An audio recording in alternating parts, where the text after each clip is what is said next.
नमस्कार, खास खबर में आपका स्वागत है। मैं हूं पवन शर्मा। खास खबर में आज हम चर्चा करेंगे कि प्रदेश में 16 नवंबर को पहले चरण के तहत 24 जिलों की 49 निकायों के चुनाव होने जा रहे हैं। सुबह 7 बजे से शाम 5 बजे तक मतदान होगा। उसके बाद 19 नवंबर को मतगणना होगी। वहीं आज शाम से निकाय चुनाव के प्रचार का शोर भी थम गया है। इसके साथ ही अब प्रत्याशी केवल घर घर जाकर संपर्क करेंगे। वहीं इस निकाय चुनाव में कांग्रेस और भाजपा के साथ ही बीएसपी और कम्युनिस्ट पार्टी ने भी अपने प्रभाव वाले क्षेत्रों में प्रत्याशी उतार कर दोनों पार्टियों को कड़ी टक्कर देने की तैयारी में है।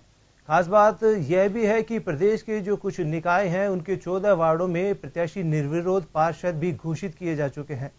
उधर कांग्रेस ने अपना घोषणा पत्र और भाजपा ने अपना दृष्टि पत्र जारी कर ज्यादातर निकायों में अपने अपने बोर्ड बनाने का दावा किया है। पेश है एक रिपोर्ट। देश में 16 नवंबर को 49 नगरीय निकायों में पार्षद पदों के लिए सुबह 7 बजे से शाम 5 बजे तक मतदान होगा। उसके बाद 19 नवंबर को मतगणना होगी। प्रदेश में कुछ निकायों के 14 वार्डों के प्रत्याशी निर्विरोध पार्षद घोषित किए जा चुके हैं। निकाय चुनाव 2019 49 निकायों में होंगे 16 नवंबर को चुनाव। 49 निकायों में 2105 वार्ड। इन पदों के लिए 7944 उम्मीदवार आजमा रहे अपना भाग्य। 33,06,912 मतदाता करेंगे मताधिकार का इस्तेमाल। 17,05,001 पुरुष और 16,01,864 महिला। 47 अन्य मतदाता है शामिल। सबसे ज्यादा 4,41,294 मतदाता है बीकानेर निगम में। केवल 957 मतदाता है नसीराबाद नगर पालिका में। निकाय चुनाव में इस बार बीजेपी कांग्रेस को थर्ड फ्रंट में कड़ी चुनौती मिल रही है। दोनों प्रमुख बड़ी पार्टियां बीजेपी और कांग्रेस समेत विभिन्न राजनीतिक दल इस बार निकाय चुनाव में किस्मत आजमा रहे हैं। तीसरे मोर्चे के राजनीतिक दल ने भी अपने प्रत्याशी चुनावी मैदान में उतारे हैं। इसमें खास तौर पर बहुजन समाजवादी पार्टी, आम आदमी पार्टी, मार्क्सवादी कम्युनिस्ट पार्टी और शिवसेना शामिल है। लेकिन विधानसभा और लोकसभा चुनाव में अच्छा प्रदर्शन करने वाली राष्ट्रीय लोकतांत्रिक पार्टी स्थानीय निकाय चुनाव मैदान से बाहर है। एक धारणा होती है कि जिसकी सरकार होती है उसको लाभ मिलता है, लेकिन हम इस धारणा को तोड़ेंगे। साथ ही साथ केंद्र में मोदी जी ने और बीजेपी की सरकार ने जो काम किया, शहरी विकास से लेकर बुनियादी विकास तक, उसके प्रति मोहर लगेगी। शहरवासियों को, राजस्थान भर के लोगों को हम आश्वासित करना चाहते हैं कि सत्ता और संगठन मिलकर न सिर्फ चुनाव में जनता का आशीर्वाद प्राप्त करेंगे, लेकिन जीतने के बाद दुगनी ताकत से पूरी प्रदेश की सरकार लोगों के हर आम जीवन में जो दिक्कत आती है उसको सुधारने का प्रयास करेंगे। निकाय चुनाव के लिए राज्य निर्वाचन आयोग ने भी कमर कस ली है। 49 निकायों में 20,000 कार्मिक चुनाव अपना योगदान देंगे। साथ ही चुनाव में 20,000 पुलिस कर्मियों की भी ड्यूटी लगाई गई है। राज्य निर्वाचन आयोग की ओर से चुनाव के लिए लगाए गए पर्यवेक्षक अपने अपने नियुक्त वाले स्थान पर पहुंचकर मोर्चा संभालने में जुटे हैं। निकाय चुनाव 2019 16 नवंबर को ईवीएम से होंगे मतदान। 19 नवंबर को आएगा नतीजा। 26 नवंबर को चुने जाएंगे मेयर, सभापति और अध्यक्ष। उपाध्यक्ष के लिए सभी जगह 27 नवंबर को होगी चुनाव प्रक्रिया। 24 जिलों के हैं ये 49 नगरीय निकाय। 43 निकायों का कार्यकाल नवंबर में हो रहा पूरा। 6 नवगठित पालिकाओं में पहली बार होगा चुनाव। 3 नगर निगम बीकानेर, भरतपुर, उदयपुर नगर निगम है शामिल। 19 नगर परिषद और 27 नगर पालिका में होंगे चुनाव। बहरहाल निकाय चुनाव परिणाम को लेकर कांग्रेस और भाजपा दोनों ही अपनी अपनी जीत का दावा ठोक रही है, लेकिन सत्ता के दावों का और विपक्ष के मुद्दों में कितना दम है, इसका आकलन तो चुनाव परिणाम ही तय करेगा। ब्यूरो रिपोर्ट, जन टीवी न्यूज।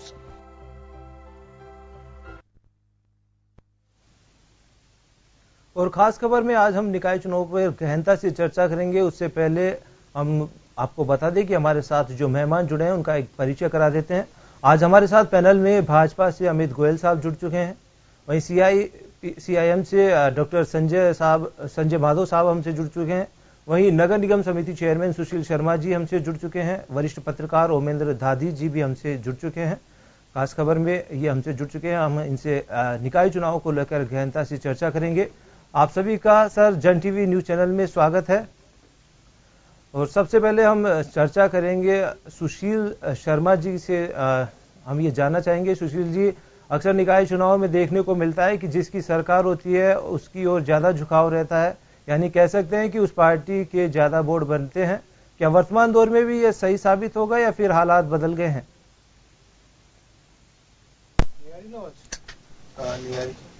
बोलता हूँ। 16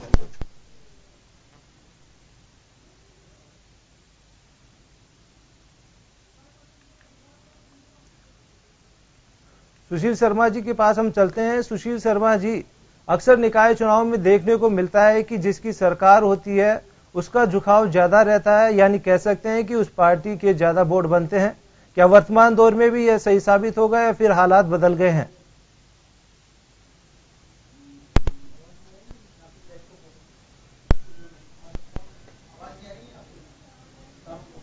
सुशील शर्मा जी, आप सुन पा रहे हैं?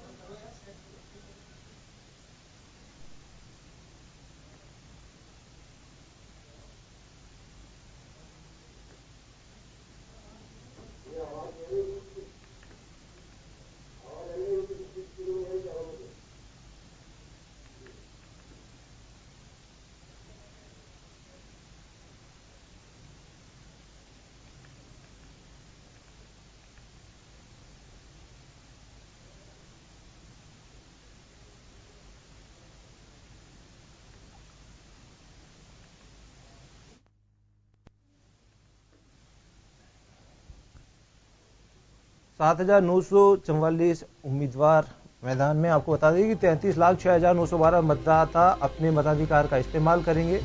17,05,000 एक पुरुष है और 16,01,864 महिलाएं। 47 अन्य मतदाता शामिल हैं। आपको बता दें कि राजस्थान निकाय चुनाव 2019 16 नवंबर को होने जा रहे हैं। सबसे ज्यादा 4,41,294 मतदाता बीकानेर निगम में है। 19 नवंबर को मतगणना होगी, 16 नवंबर को मतदान होंगे, 16 नवंबर को ईवीएम से मतदान होंगे। 19 नवंबर को नतीजा सामने आ जाएगा। 26 नवंबर को चुने जाएंगे मेयर, सभापति और अध्यक्ष।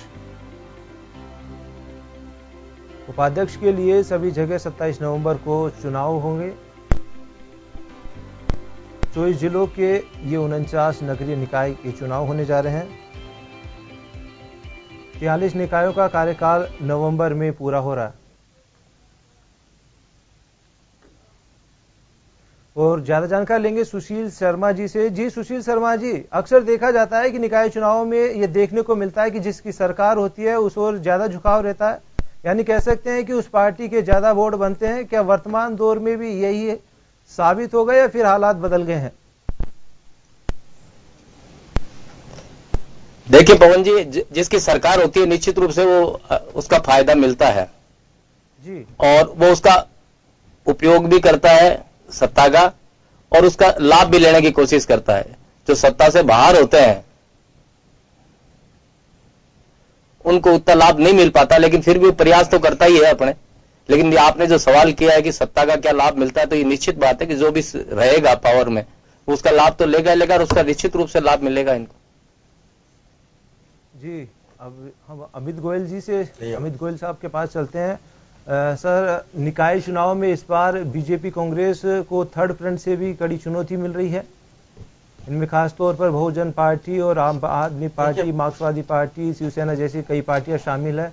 क्या बीजेपी और कांग्रेस, बीजेपी को इन पार्टियों से कुछ हानि होने की उम्मीद है? देखिए, हम तो ये मानते हैं कि ये पहली बार नहीं है कि बाकी पार्टी भी चुनाव लड़ रही हैं। हर बार चुनाव लड़ती हैं, हर बार चुनाव परिणाम क्या रहता है ये भी आपको पता है। और जिस तरह की स्थिति कांग्रेस सरकार की रही है इस बार, कि पहले उन्होंने कहा कि प्रत्यक्ष रूप से कराएंगे चुनाव, फिर कहा कि अप्रत्यक्ष रूप में भ्रष्टाचार होता है, फिर अप्रत्यक्ष रूप से कराएंगे, फिर जयपुर की बात करें बोला 150 पार्षद होंगे, फिर का 250 पार्षद होंगे, फिर का हाइब्रिड मॉडल पे होगा, फिर सरकार के अंदर मुख्यमंत्री और बाकी मंत्रियों ने विरोध किया। मतलब सरकार की जो सारी प्रक्रिया चली, ये स्पष्ट रूप से इस बात को इंगित करती है कि सरकार हारने के भारी डर में है कि निकाय चुनाव सरकार हारने वाली है। इसका कारण है कि 10 महीने पहले राजस्थान में जब आपने चुनाव लड़ा तो आपने झूठे घोषणा पत्र के आधार पर चुनाव लड़ा। आपने कहा राजस्थान के संपूर्ण किसानों का सारा कर्जे माफ कर देंगे और बेरोजगारों को हर महीने भत्ता देंगे। तो 60 लाख किसान और 27 लाख बेरोजगार जो उनका आंकड़ा था। तो आप ये देखिए आज की तारीख में क्या स्थिति, क्या किसानों का कर्जा माफ हो गया या क्या बेरोजगारों को भत्ता मिल गया। राजस्थान की कानून व्यवस्था की स्थिति यह है कि खुद उप मुख्यमंत्री ने कहा कि राजस्थान की कानून व्यवस्था की स्थिति खराब है।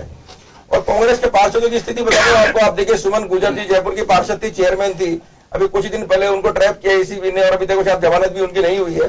तो मैं कह रहा हूं कि पूरी तरह से कांग्रेस चुनाव लड़ने से पहले अपने आप को परास्त मान चुकी है। जो सारी कारगुजारी कर रही है इसी का परिणाम है इसके अलावा जब पार्षद चुनाव होंगे उसके बाद मेयर सभापति चुनने के लिए 7 दिन का समय दिया गया है। 7 दिन का समय देने की क्या स्थिति है? क्या आप सरकार के दबाव का दुरुपयोग करना चाहते हैं? लेकिन कुछ भी हो, मैं आपको बता दूं, जनता अपना मानस बना चुकी है। आप ये देखिए, पूरे राजस्थान में डोर टू डोर कचरा संग्रहण का काम किसकी सरकार में शुरू हुआ? एलईडी लाइट लगाने का काम किसकी सरकार में शुरू हुआ? ओडीएफ किसकी सरकार ने किया? तो मैं कह रहा हूं, भारतीय जनता पार्कों में ओपन जिम लगाना, कुल मिला के अगर आप देखा जाए तो बीजेपी का जो शासन जहां जा रहा वहां पर विकास के जो कार्य हुए वो एक बहुत बड़ा आधार है। अगर गांवों की बात करें तो ग्रामीण गौरव पर हमने गांवों तक पक्की सड़कें, नालीदार सड़कें बनाई है वहां पे सीमेंट की। तो कुल मिला के बीजेपी के पास अपना काम है, स्थानीय स्तर का काम है, राष्ट्रीय स्तर का काम है, हमारा एक मजबूत कैडर है, मजबूत नेटवर्क है, और कांग्रेस हर मुद्दे पर धराशायी है। पिछले 10 महीने में राजस्थान की जनता ने जो भुगता है, सरकार के मुख्यमंत्री, सरकार के उप मुख्यमंत्री अपनी अपनी कुर्सियां बचाने में लगे हुए, एक दूसरे को पछाड़ने में लगे हुए थे। तो उसका पूरा का पूरा जो भुगतान करना पड़ा है वो राजस्थान की जनता को करना पड़ा है। तो हम पूरी तरह निश्चिंत हैं कि बहुत अच्छी तरीके से पहले से बेहतर चुनाव परिणाम आएंगे भाजपा के पक्ष में। जी गोयल साहब, अब हम डॉक्टर संजय माधव साहब के पास चलते हैं। माधव साहब, भाजपा और कांग्रेस के सामने थर्ड फ्रंट एक चुनौती बना हुआ है, तो कहीं न कहीं बड़ी चुनौती साबित हो सकती है इन चुनावों में भाजपा और कांग्रेस के लिए थर्ड फ्रंट?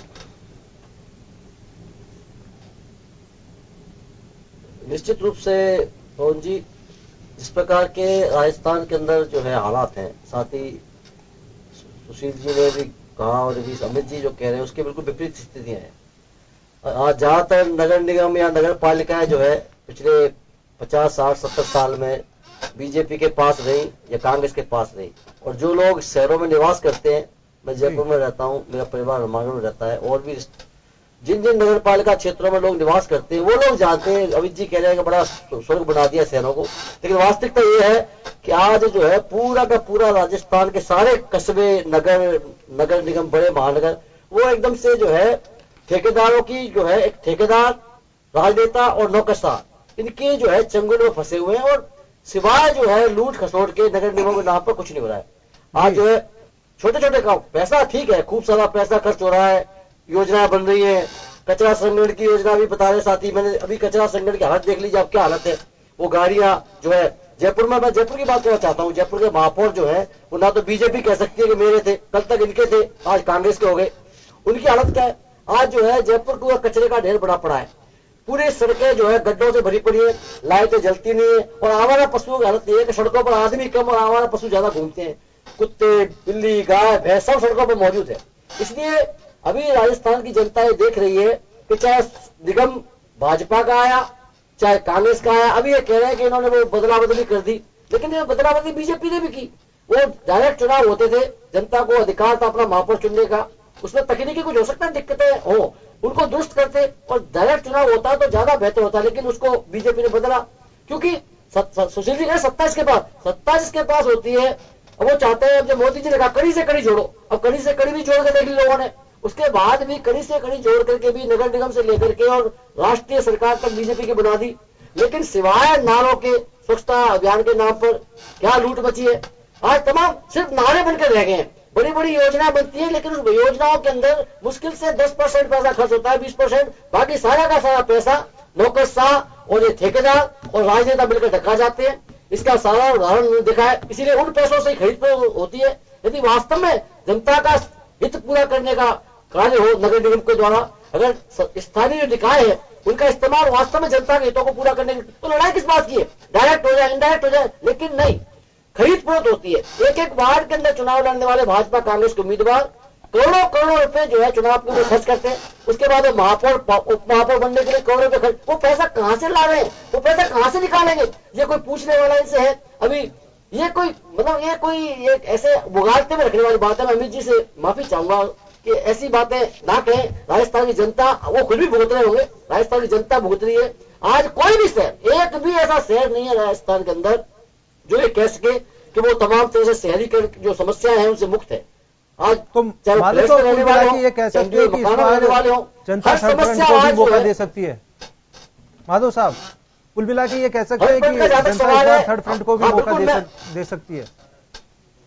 बिल्कुल बिल्कुल, मैं कहना चाहता हूँ पवन जी कि जहां जहां थर्ड फ्रंट का, अब देखो थर्ड फ्रंट की एक दिक्कत है, हम जहां तक कम्युनिस्ट पार्टी के रूप में बात करना चाहते हैं कि हम चुनाव इनकी तरह पैसे के दम पर नहीं लड़ सकते। इसलिए हम सिर्फ जहां हमारा काम है, जहां प्रभाव क्षेत्र है, जहां जनता का व्यापक समर्थन है, उन्हीं जगहों पर चुनाव लड़ते हैं। हम भाजपा की तरह 2 से 2000 होने की हमारी क्षमता नहीं, पैसे के दम पर तो आप लड़ सकते हो। इन लोगों के पास में धनबल और बाहुबल के आधार पर ये चुनाव लड़ते हैं, इसलिए एक साथ सभी सीटों पर चुनाव लड़ सकते हैं। हम जिन जगहों पर चुनाव लड़ रहे हैं, हमारा प्रभाव क्षेत्र है, मुझे पूरा विश्वास है कि इस बार जो है राजस्थान की जनता इन दोनों पार्टियों के भ्रष्टाचार को जवाब देते हुए और जो है ईमानदार और सेवा करने वाले उम्मीदवारों को, तीसरे फ्रंट के उम्मीदवारों को विजयी बनाएगी। जी, अब हम उमेंद्र धादी साहब के पास चलते हैं। अभी जी धादी साहब, जो 24 जिले हैं उनकी 49 निकायों में चुनाव होने जा रहे हैं।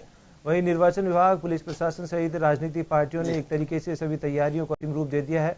तो कांग्रेस की बात करें तो कांग्रेस ने अपना घोषणा पत्र जारी किया है, तो बीजेपी ने दृष्टि पत्र जारी किया है। अपना बोर्ड बनाने का दोनों पार्टियां दावा कर रहे हैं। तो ये घोषणा पत्र राजनीतिक पार्टियों के लिए कितना कारगर साबित होगा सर? देखिए पवन जी, मैं ये कहना चाहूंगा कि घोषणा पत्र स्थानीय निकाय चुनाव का ये कांग्रेस ने जारी किया, लेकिन जो घोषणा पत्र के बिंदु हैं वो इस प्रकार के, उन्हें देखेंगे तो ये देखा जा सकता है कि ये चुनाव के समय में इन बिंदुओं को क्यों लाया गया। बहुत सी चीजें ऐसी जो सरकार का काम है उन नीतियों को लागू करने की, उन व्यवस्थाओं को बनाने की। मुझे लगता है शायद चुनाव के समय में ही, चाहे सरकार भारतीय जनता पार्टी की हो चाहे कांग्रेस की हो, उन्हें कुछ मुद्दे उस समय ही याद आते हैं। अब यहां देखिए कि सफाई की व्यवस्था है, क्यों नहीं हम इसको चुनाव के अलावा भी अन्य दिनों में लें। बहुत सी चीजें हैं। मुख्य बात यह है कि जब तक आप स्थानीय निकाय के प्रमुखों को उस आदत से निकालेंगे कटोरा हाथ में लेके घूमने की। आज ही देखिए, चाहे सरकार किसी की भी हो, स्थानीय निकाय प्रमुखों की हालत, ये सुशील जी बैठे हुए जानते हैं कैसी है। उन्हें हमेशा सरकार के सामने संसाधनों के लिए गिड़गिड़ाना पड़ता है। हमें उन्हें मजबूत बनाने की आवश्यकता है। किसी भी सरकार ने यह कोशिश नहीं की। यदि हमेशा देखिए, यदि सरकार भाजपा की रही, कहीं निगम बोर्ड कांग्रेस का रहा तो उनका उत्पीड़न हुआ। यदि सरकार कांग्रेस की रही और भाजपा के निगम बोर्ड रहे तो उनका उत्पीड़न हुआ। एक नीति बननी चाहिए और स्थानीय निकायों को जब तक हम मजबूत नहीं बनाएंगे ये स्थिति बद से बदतर होती जाएगी। मैं यहाँ कांग्रेस की घोषणा पत्र की बात करना चाहूंगा। इन्होंने 25 बिंदुओं को शामिल किया है। 25 बिंदु ऐसे हैं कि उनका स्थानीय निकाय चुनाव से कोई मतलब नहीं है। मैं जैसे बताना चाहता हूं कि अग्निशमन की, आग लगने की व्यवस्था को सुधारने की, ये व्यवस्था क्या चुनाव के समय में याद आती है? नहीं। कुछ मुद्दे ऐसे हैं, जैसे अब पट्टे देने की बात है, ये शहरों में प्रशासन चलता है, गांवों में प्रशासन जाता है, क्या उस समय ये काम नहीं हो सकते? केवल हम मतदाताओं को रिझाने के लिए, केवल मतदाताओं को गुमराह करने के लिए इस प्रकार के घोषणा पत्र जारी करते हैं। मैं समझता हूं ये चाहे कांग्रेस का घोषणा पत्र हो चाहे भारतीय जनता पार्टी का जो दृष्टि पत्र निकाला है, केवल जनता को भ्रमित करने वाली बात है। मैं यहां यह भी बताना चाहूंगा कि कांग्रेस के समय में आपको याद होगा बहुत लंबे समय पहले कि कांग्रेस ने स्थानीय निकाय चुनाव नहीं कराए थे। कई सालों तक चुनाव नहीं हुए थे। स्थानीय निकायों को मजबूत बनाने की आवश्यकता है, इनको वित्तीय संसाधन देने की आवश्यकता है। अब मैं पवन जी आपको एक बात और बताना चाहूंगा कि निकायों में जैसे मानिए कि कहीं पे बीजेपी का बोर्ड बढ़ गया तो ऐसे व्यक्ति को वहां आयुक्त बनाया जाएगा या ऐसे व्यक्ति को ईओ बनाया जाएगा जो चेयरमैन को प्रताड़ित कर सके। छाड़ के लगाए जाते हैं। क्या इन चुनाव के माध्यम से यही योजना बनाई जाएगी कि स्थानीय निकाय प्रमुख को प्रताड़ित किया जाए? स्थानीय निकाय प्रमुख को वित्तीय संसाधन, उनकी कलम में ताकत लाने की आवश्यकता है। जब तक हम उनकी कलम में ताकत नहीं लाएंगे, चाहे कितने भी चुनाव करा लो, शहरी सरकार का प्रभाव नहीं बढ़ पाएगा। क्योंकि शहरी सरकार पर यदि राज्य में सत्तारूढ़ पार्टी का दबाव रहेगा, ये खुल के काम नहीं कर पाएंगे। मैं यहां यह बताना चाहूंगा आपको कि भरतपुर, उदयपुर, बीकानेर में इलेक्ट्रॉनिक बसें चलाने का इसमें घोषणा पत्र में वादा किया गया। क्या चुनाव के अलावा नहीं हो सकता था? ये 3 जगह ही क्यों? जयपुर में भी होना चाहिए, अन्य जगह भी होना चाहिए। राज्य सरकार को जो ये 25 बिंदु का घोषणा पत्र है, इसको राज्य स्तर पर बढ़ाना चाहिए। केवल चुनाव के समय में हमें कुछ बिंदु याद आते हैं, इस दृष्टि से हमको निकलना होगा। मैं यहां आपको ये बताना चाहूंगा, एशियन विकास बैंक के सहयोग से 3 साल में 5,000 करोड़ के कार्य करने की बात की गई है। कोई भी चाहे एशियन बैंक हो चाहे विश्व बैंक हो, बिना केंद्र सरकार की सहमति के, बिना केंद्र सरकार से एमओयू के किसी भी राज्य को वित्तीय संसाधन नहीं दे सकती। तो इसके लिए हमें देखना होगा कि जब तक केंद्र उसमें सहमति नहीं देगा ये हो नहीं सकता। हमें यहाँ स्थानीय निकायों को मजबूत बनाने के लिए कुछ नीतिगत फैसले लेने की आवश्यकता होनी चाहिए। यहाँ शहरी गरीबी महिलाओं को संगठित करके उनके समूह बनाने की बात कही गई है। क्या ये बात हमें चुनाव के समय में याद आई? ये काम वर्ष भर होना चाहिए। इसके अलावा निकायों में भूमि नीलामी में किस्तों में सुविधा दी जाएगी। यह मुद्दा ऐसा है कि इसको हम प्रशासन शहरों की ओर या प्रशासन गांवों की ओर उस समय लागू किया जाना चाहिए। मैं कुल मिला के कह सकता हूं कि कांग्रेस ने जो 25 बिंदु का जो घोषणा पत्र बनाया है केवल एक लॉलीपॉप है, यानी कौड़ी के गुड़ लगा दिया है। तो उस गुड़ को न तो मतदाता चाट सकते हैं न कुछ हो सकता है। कुल मिला के ये मतदाताओं को गुमराह करने की बात है। आज 49 नगर पालिकाओं में, निकायों में चुनाव प्रचार बंद हो गया। जनता के सामने सोचने वाली बात है कि वो कैसे क्या होगी, लेकिन बुद्धिजीवी वर्ग के सामने बात आ गई कि मध्यम वर्गीय परिवारों को मूलभूत सुविधा मिले। ये एक आवश्यक बिंदु है। सरकार को निर्णय लेना होगा कि जब तक हम कुछ पावर स्थानीय निकायों को नहीं देंगे वे मजबूत नहीं होगी।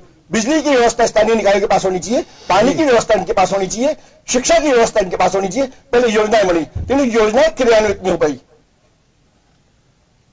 हम दादी साहब, हम भाजपा से अमित गोयल साहब के पास चलते हैं। गोयल साहब, जो निकाय चुनाव है, प्रदेश के जो निकाय चुनाव है, वहां 14 वार्ड ऐसे हैं जहां प्रत्याशी निर्विरोध पार्षद घोषित किए जा चुके हैं, जिनकी कुल मिला के ये कह सकते हैं कि उनकी छवि अच्छी है, क्योंकि वो निर्विरोध चुने गए हैं, निर्विरोध पार्षद घोषित किए गए हैं। तो इससे साफ पता चलता है कि उनकी वहाँ छवि अच्छी होगी। और कुछ जगह ऐसी है कि जहाँ अब 16 नवंबर को चुनाव होने जा रहे हैं। भाजपा ने भी अपना दृष्टि पत्र जारी किया है। भाजपा, जैसे अभी वरिष्ठ पत्रकार साहब बता रहे थे, ओमेंद्र दादी साहब बता रहे थे कि ये जो है चुनावी जुमला साबित होता है हमेशा की तरह। तो जो भाजपा ने अपना दृष्टि पत्र जारी किया है, पहले भी कई बार जारी कर चुके हैं। भाजपा और कांग्रेस जैसी पार्टियां लगातार अपने घोषणा पत्र और दृष्टि पत्र जारी करती रहती है, लेकिन आम आदमी तक ये जो दृष्टि पत्र है, घोषणा पत्र है, ये आम आदमी तक पहुंचने में टाइम हो जाता है जब तक आगे के चुनाव आ जाते हैं। तो क्या इस बार जो दृष्टि पत्र भाजपा ने बनाया है, ये कितना कारगर साबित होगा जनता के लिए? देखिए, मैं आपको बता दूं, अभी पिछली बार जब कांग्रेस का बोर्ड था, ज्योति खंडेलवाल जयपुर की मेयर थी जी, पूरे देश में स्वच्छता सर्वे चलता है जी, उस समय पर 470 शहरों को शामिल किया गया था जी, और 470 शहरों में से जयपुर का नंबर 238वां था जी। और जब भाजपा का बोर्ड बना, भाजपा का मेयर था, उस टाइम में 4300 शहरों को शामिल किया गया, और उसमें से स्वच्छता सर्वे में जयपुर जो है 38वें नंबर पर आया। दूसरी बात, तो ये हमारी प्रतिबद्धता दिखाता है कि हमने जो शुरुआत की थी डोर टू डोर कचरा संग्रहण की, वो कितनी कामयाबी हुई और कितनी तरह से हम सफाई करने में कामयाब हुए। मैं नहीं कहता हूं पूरा स्वर्ग बना दिया, लेकिन हमारी तरफ से एक बहुत बेहतर प्रयास हुए। प्रयास हमेशा और आगे करने की आवश्यकता होती है, क्योंकि ये सार्वजनिक काम है, इसमें कितना ही आप काम कर लीजिए, कुछ नए काम जरूर तैयार हो जाएंगे। फिर आप बात करें पूरे गांव गांव तक ओडीएफ करने की, खुले में शौच से मुक्ति, किसके समय पर यह हुआ आप मुझे बता दीजिए। ये जो एलईडी सोडियम लाइट हटा के एलईडी लाइट लगाने का काम किसके समय पर शुरू हुआ? पार्कों का नवीनीकरण, पार्कों में जिम लगाने का काम किसके समय शुरू हुआ?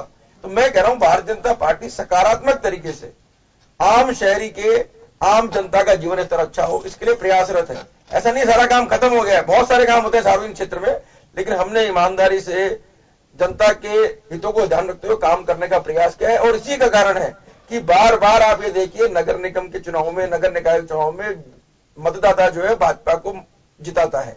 अगर मान लीजिए हमारा काम कमजोर हो, हमारा जनता से संवाद कमजोर हो, हम जनता के पास जाते नहीं हो, जनता का काम नहीं करते हो, तो क्यों जिताएगी जनता हमको?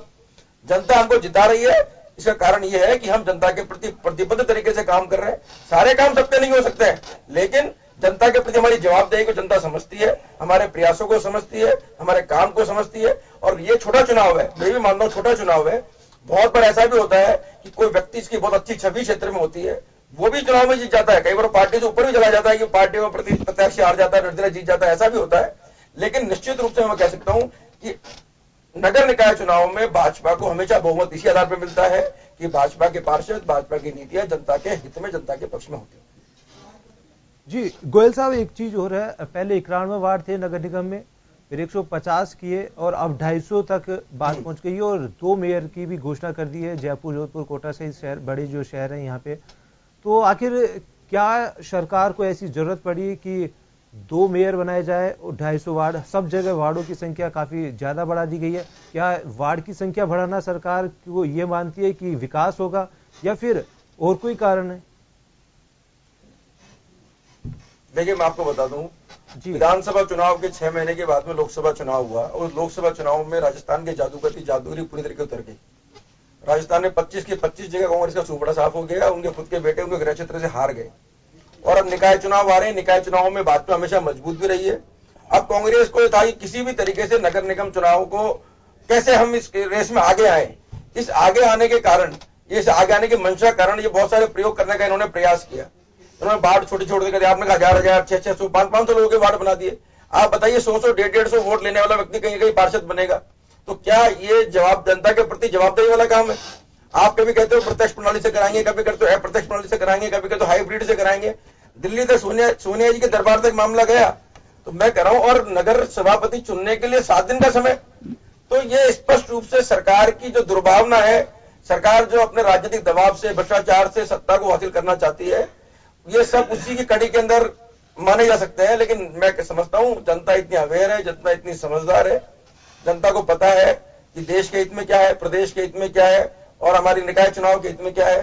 तो निश्चित रूप से भाजपा पूरी निश्चिंत है कि जनता स्वयं विवेक से निर्णय करेगी, हमारे काम को भी देखेगी, इनकी धोखाधड़ी को देखेगी, झूठे वादों को देखेगी और हमको निश्चित रूप से पुनः बहुमत मिलेगा। बिल्कुल गोयल साहब, अब एक क्वेश्चन हम सुशील शर्मा जी से भी जानना चाहेंगे। सुशील शर्मा जी, निगम में 91 वार्ड थे, फिर उन्हें 150 कर दिया और अब 250 वार्ड कर दिए। क्या वार्ड बढ़ाने से जयपुर का विकास ज्यादा होगा या फिर वार्ड बढ़ाने से जो जहां जहां वार्ड बढ़े हैं वहां विकास अब लगातार रफ्तार पकड़ेगा? देखिए, बात ऐसी है कि वार्ड बढ़ा दे या घटा दे, इससे कोई विकास से फर्क नहीं पड़ता, काम करने वाले पे फर्क पड़ता है। एक विधायक का लंबा चौड़ा क्षेत्र होता है, वो अपने क्षेत्र को संभालता ही है। पार्षद का भी अपना क्षेत्र जितना भी बताएंगे, जितना बांटेंगे तो उसमें वो काम करेगा। जितना आप दोगे उतना होमवर्क वो करके दे देगा आपको। तरीका ये था कि जो व्यक्ति चुन के जाता है वो कैसा है, वो काम करने की मानसिकता रखता है या फिर वो वैसे ही लूट खसोट में के लिए आता है।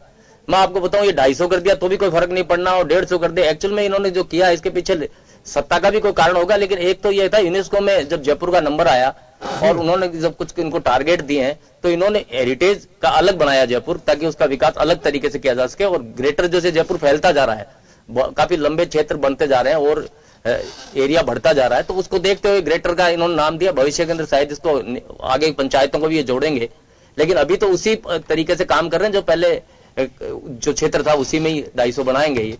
लेकिन उनका कोई और मानसिकता भी रही होगी कि सत्ता में कैसा आ जाए। अभी गोयल साहब बहुत बड़ी बड़ी बातें कर रहे थे कि साहब हमने ODF भी हमने कर दिया, LED भी हमने लगाई है, डोर टू डोर भी हमने किया है, सब कुछ आपने कर दिया। तो मैं गोयल साहब से पूछना चाहता हूं कि सारा करने के बाद भी फिर विधानसभा चुनाव क्यों हार गए? ये क्या कारण रहा? जवाब मैं लूंगा आपसे, जवाब ले लेंगे। बीच में नहीं, मैं बोला नहीं था, आप बोल रहे थे तो लगातार, तो मैं नहीं बोला। नहीं, जवाब ले लूंगा ना, बाद में एक साथ दे देना, एंकर ले लेगा जवाब। मैं तो यह कहना चाहता हूँ कि सब कुछ आपने किया, फिर विधानसभा का चुनाव क्यों हार गए? क्या कारण था? आप बहुत बढ़िया बढ़िया काम कर रहे थे। निश्चित रूप से जनता इस बात को देख ली। सिर्फ ये आपके पास एक ही फार्मूला है मोदी जी का, और आप उसी को काम में लेोगे और उसी को काम इसमें लिया है आपने। मैंने चुनाव प्रचार में आप गए कि नहीं गए मुझे पता नहीं, मैं राजस्थान के कुछ क्षेत्रों में जाके आया हूं जहां चुनाव हो रहा है। आपके पास और कोई मुद्दा था ही नहीं है। दृष्टि पत्र और घोषणा पत्र ये सारे दिखाएंगे। मैं आपको ईमानदारी से कहता हूं गोयल साहब, आपका दृष्टि पत्र पहुंचा ही नहीं है वहां। मैं उन लोगों से पूछा दृष्टि पत्र जारी किया, आपके पास था क्या? कांग्रेस का घोषणा पत्र भी नहीं पहुंचा बहुत सारी जगह, क्योंकि मेरे को शौक है राजनीति का, मैं जाता रहता हूँ, देखता हूँ। हाँ, जवाब आप दे देना जब वो ले जब पवन जी एक बार बीच में बोलो मत बोलो। मैं आपको ये बताना चाहता हूँ कि बहुत बढ़िया बात यह रहेगी कि इसको राजनीतिकरण ना होकर वहां के लोकल जो लोग हैं, लोकल समस्याएं जो है उनका समाधान कैसे हो और उनको व्यवस्था कैसे हो सकते हैं। मैं आपको, मैं नगर निगम में पिछले 10 साल से हूं, मुझे पता है हमारे बजट का 80% तो तनख्वाह में चला जाता है। विकास काहे से होगा? सैलरी बांट देते हैं, उसके अलावा विकास का तो नाम ही नहीं रहता। बजट आता है, इनकम ऑफ सोर्सेज खत्म होते जा रहे हैं। निकायों को इनकम ऑफ सोर्सेज दे, उनको पावर्स दे। 14वां संशोधन विधेयक जब पास किया था तो हम बड़े राजी हुए थे कि अब निकाय मजबूत होंगे, लेकिन कोई भी सरकार रही, चाहे वसुंधरा जी की रही या अशोक गहलोत जी की रही, अभी तक उनको दिया नहीं है, पावर दिए नहीं है और देना भी नहीं चाहते। ये देना नहीं चाहते छोटों को। पूछ लो गोयल साहब से, क्यों नहीं देना चाहते? क्यों नहीं देना चाहते आप? शर्मा जी कह रहे थे कि विधानसभा चुनाव कैसे आए, सभी काम भाजपा ने कराए हैं, उसके बावजूद भी भाजपा अपना बोर्ड नहीं बना सकी विधानसभा में। बहुत अच्छा सवाल उन्होंने किया, जवाब देना चाहूंगा मैं इसका। जी, मैं आपको बताऊं, विधानसभा चुनाव के अंदर आप सबने देखा है कि माननीय राहुल गांधी जिन्होंने कोर्ट में आज पहले माफी मांगी, आज कोर्ट से पटका। आप हरे क्यों ये बता दो ना, जवाब दे रहा हूं, बात सुनो। राहुल गांधी जवाब भी सुनिए। प्रदेश के जिस भी जिले में गए उन्होंने कहा कि यहाँ मोबाइल की फैक्ट्री लगेगी, 10 महीने में तो कोई फैक्ट्री का पत्थर लगा नहीं, पहली बात। फिर उन्होंने कहा कि किसानों का सारा कर्जा 10 दिन 1 2 3 4 5 6 7 8 9 10 10 दिन किसानों का कर्जा माफ। लड़कों युवाओं को 3000 रुपए और युवतियों को 3500 भत्ता शुरू। आप ये बताइए, इतने सारे झूठे वादे करने के बावजूद भी मात्र 0.5% से कम वोट शेयर से कांग्रेस का वोट ज्यादा आया। आपने इतने बड़े बड़े झूठे वादे किए, राजस्थान की जनता को छला, 90 लाख लोगों सीधे सीधे किसान और युवा। साहब मोदी जी ने क्या उनसे कम किया है? मोदी जी ने जो वादे किए उनसे कम किए हैं। 15 लाख आएंगे आपके खाते में। पूरे कर दिए मोदी जी के। अजीब 15 लाख आएंगे, बड़े बड़े वादे जो आप उनके वादे, ये आप राम मंदिर को 370 को जोड़ रहे हो, ये राम मंदिर और 370। साहब बिल्कुल सही। आप सभी ने निकाय चुनाव को लेकर जन टीवी को समय दिया। समय हमारे पास कम था, इस चक्कर से हम ज्यादा चर्चा आज नहीं कर पाए। ज्यादा से ज्यादा हम आपसे चर्चा कर पाए और कम समय में ज्यादा से ज्यादा आपसे चर्चा कर पाए। बहरहाल निकाय चुनाव परिणाम को लेकर कांग्रेस और भाजपा दोनों ही अपनी अपनी जीत का दावा ठोक रही है, लेकिन सत्ता के दावों और विपक्ष के मुद्दों में कितना दम है, इसका आकलन तो चुनाव परिणाम ही तय कर पाएगा। खास खबर में आज इतना ही। मुझे दीजिए इजाजत। नमस्कार।